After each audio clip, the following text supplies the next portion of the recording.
SCP-939 with many voices is going to be part of this Daybreaks. It's been a little while since I did a Daybreaks reaction, guys, and this one is by SCP Explained. It was really good. I enjoyed it. Make sure you subscribe to SCP Explained. Subscribe to me if you enjoy reactions, and let's do this. When the sun rose on that fateful day, Jerry Marks had been one of the lucky ones. He worked in a mine deep underground at the edge of a small town in the rural far away from the sun, which meant he didn't see what happened when day broke, when the light of the everybody sun melted ravaged the earth. The first Jerry heard about it was when his son Kyle came racing into the mine, frantically tapping his dad's shoulder to get his attention.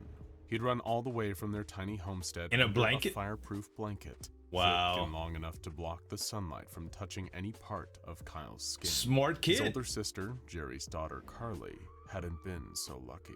Caught by the light, her body had turned to the consistency of warm candle wax, melting into a form that barely resembled human anymore. Jerry had been one of a handful of others working late in the mines that day.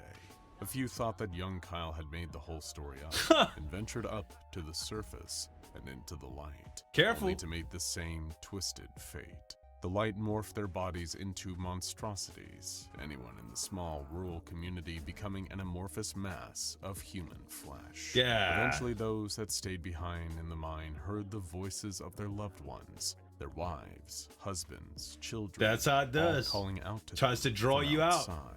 They promised that nothing was wrong, that it was a lovely sunny day outside, and the mine workers should clock out to come and enjoy it. More of them left, reassured by hearing their families that all was well, and once turn it more, into pudding. None of them were seen again.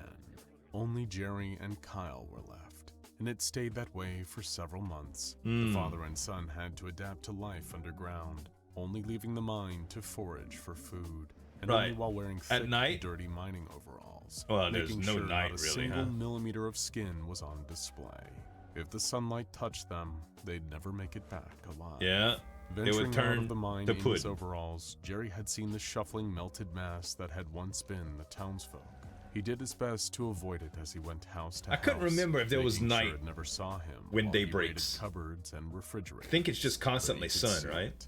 And among the blobs of bodies blended together, he saw something that resembled his daughter. Oh no! His stomach, not just Don't knowing, do it. but actually it's not hurt. What had happened to her, and it was made all the worse on the days that Carly Chicken called and out rice. to him and Kyle while they hid in the mine. It's the good stuff, It was clearly her voice, but there was something wrong about it. Perhaps knowing that she was a part of the melted monstrosity made it easier to resist her trying to coax them out into the light. It had almost been an entire year of life spent underground when Jerry and Kyle encountered their first actual human beings since all the other workers had left the mine. The pair that arrived were strange, wearing protective suits that covered them both head to toe.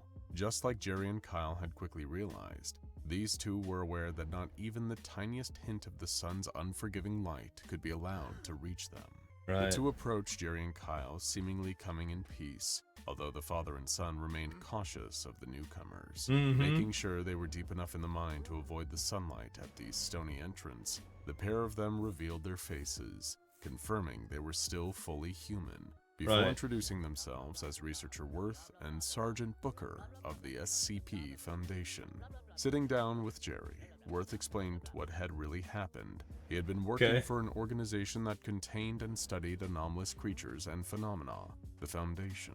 Booker had been a member of a special armed unit within the same establishment, or a mobile task force. But now the SCP Foundation itself had fallen. A number of its own personnel turned into more of the amorphous fleshy creatures in the sunlight. We spent a lot of years keeping all of this from the public, Worth admitted, sounding guilty. Too late now. Implying the choice was out of his hands. But I don't suppose there's any point in secrets anymore. It's the sun, you see, Mr. Marks. You can call me Jerry. You need SCP-5000 now. Sorry, Jerry, Worth corrected himself. But something happened to the sun. It changed, decimated the entire planet in barely any time at all. I mean, all those people, millions, billions, all at once. Dear God. Worth took a moment as the existential dread of it all once again caught up with him. It turned out the biggest anomaly was right above us, Booker continued for him. She sounded a lot more stoic, even a little coldly detached from it all. SCP-001, that's what the Foundation called it. Is there a way to reverse it? Or cure the people that the sunlight, changes? Jerry asked, thinking of Charlie. You mean SCP-001-A? No, I'm sorry, Jerry. There's nothing we can do, the researcher said, failing to sound as recomposed as he pretended to be. Just gotta Your daughter is survive. But at least you still have your... Worth paused, looking around at the line. Sanity? Even in the low light, Son? there was no sign of Kyle. Jerry Where'd turned Kyle to scan go? the area. To his horror, his son had seemed to have vanished while they were talking. Kyle! Instantly, panic caused him to think that Kyle had wandered out of the mine and into the sunlight, turning into part of what Worth had called SCP-001-A. But the boy would have had to walk past Jerry to start heading that direction. Right. Plus, the father knew his son was far too scared to go outside. Right. After seeing what the son had done Unless... to Carly. Booker had a tactical bag filled with equipment, flashlights, spare batteries, even flares for whenever the power in those ran out. And both working and living in the mine so long, Jerry had maps, knew certain routes through the deep network of tunnels almost by heart. Between them, the three had enough to mount a search for the missing boy. Keeping together, they traversed away from the first of several large chambers, down into the dark depths of the mine. Kyle! His father yelled, his voice echoing through the tunnel. Kyle, buddy, it's Dad! You there? Walking behind him, Researcher Worth and Sergeant Booker parroted the calls, assuring the missing boy that they didn't mean him or Jerry any harm. As the trio walked deeper and deeper, they began to venture into a portion of the mine that had hardly been used by the workers. It was darker than the areas further up, while those had rows of electric lamps powered by long cables attached to generators. Down here, the only light came from the flashlights the group carried. Kyle, come on out! Jerry called out for his son again. This isn't the time to split up. We need to stick together. Come on, son. I'm really worried here. The voice acted so good. Come on, Just son. Then, Jerry caught the sight of Booker and Where'd you Worth get out off of the corner of his eye. Both of them knew a lot about SCP-001, and the mine worker couldn't help the suspicion that added to his perception of them. After all, Kyle had never run off before now, and Jerry couldn't help but think, while his attention had been turned, that the pair of Foundation personnel had taken his son. Dad? A voice suddenly called out. Jerry's head spun on a swivel at the sound of Kyle calling for him. Dad, where are you? Is that through the tunnel really him, or is that... him, Jerry exclaimed to the other two. Which way did they come from? We know what this is about, right? It's the SCP. It's not 001. I think you two should look at this. It's with many voices. The beam from his flashlight was pointed at the rocky floor of the tunnel. Something was gleaming wet against the stone. It's the Hound. A large smear of red, like something had been dragged in the direction Kyle's voice was coming from. Oh God, he could be hurt, Jerry said urgently. Hurt Don't rush might off, not boy. be the right word, I'm afraid, Jerry. The researcher said solemnly. There's a lot of blood here, too much. All the more reason to go further and find where he's calling from, the father retorted angrily. That's if it is the kid that's actually calling us, Booker replied, her and Worth exchanging a worried glance at each other. You two know something, don't you?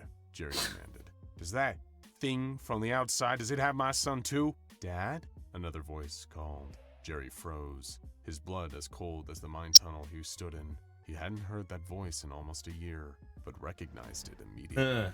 It was Carly, his daughter. But it's not 001. He knew she had been merged into part of SCP-001-A when it's the SCP. Broke, but now she was somehow calling out to Jerry.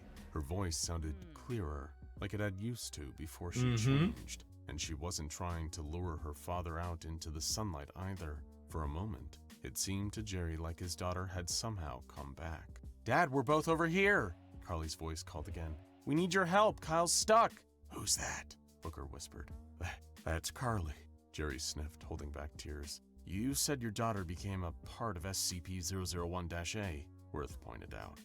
Maybe she got better, the father asked hopefully. No. I hate to say it, Didn't work like that. Definitely not her, Sergeant Booker replied. We should turn back now if there's an anomaly in these tunnels. That's not going to be pretty for any of us, she added, turning to Worth. Have you heard that? What? Not knowing Jerry, what it is? What do you mean No way you'd go back. Look, as a dad. Those aren't your children, the MTF agent said bluntly. It sounded like SCP-001-A got them. No, the voices are too clear, Worth replied. I think something else is in here. Before Jerry could explode with anger at how uninterested both Foundation personnel seemed at the fate of his children, another sound was heard. Footsteps. Something shuffling closer, patting its feet on the stone. There was a low growl that filled the tunnel, as whatever it was came closer still. Dad? The voice of Carly repeated, sounding only a few feet away now. Where are you, Dad? Kyle's voice immediately That's so followed. creepy, Behind dude. came the sound of Booker striking a flare. As it erupted into a plume of light and heat, she threw it down the tunnel, and there they were. Not Jerry's children, but instead a pair of nightmarish creatures. They backed away from the flare slightly, but the light still illuminated their blood-red forms, walking on all fours like wolves. The creatures' elongated heads were missing any eyes, just jaws filled with rows of sharp. Why would they not just attack, though? Dad. Kyle's voice again, emanating from one of the monsters. It was mimicking Jerry's son, both of Run! his kids. Even having seen SCP-001-A Shoot! at a distance, the father could barely believe his eyes. 939s! Booker yelled the second her flare illuminated them. Run! She pulled the sidearm and opened fire, the bang of each shot ringing loudly through the tunnel. The pair of 939s pounced at her while Jerry and Worth turned to run back the way they had come. As She's the out. creatures attacked, the echoes of the gunfire She's were out. replaced with blood-curdling screams. What the hell are those things? Jerry yelled in a panic. That you wouldn't mess with. Researcher Worth panted. Too much to explain. They're pack hunters and they're vicious. What about Kyle and Carly? I heard their voices. They just ate her arm. That's what those monsters do. They mimic human speech to draw us out. We're their prey. There's no telling how long they've been down here. They might have retreated to the mine to avoid the sun on the surface. Worth yelled. The sound of the SCP-939s getting closer were catching up, right on Jerry Poor and guy, Worth's man. heels. Why would they come down here for? The mine worker huffed, slightly Lost his ahead of the son, researcher, given lost his slightly daughter. Stronger physique. To escape the sunlight, Worth replied. SCP-939's hate Brian. Uh-oh. His sentence was overtaken by a scream as one of the blood-red creatures caught Worth by the ankle. Was there only knocking him two? down and pulling him back to be devoured.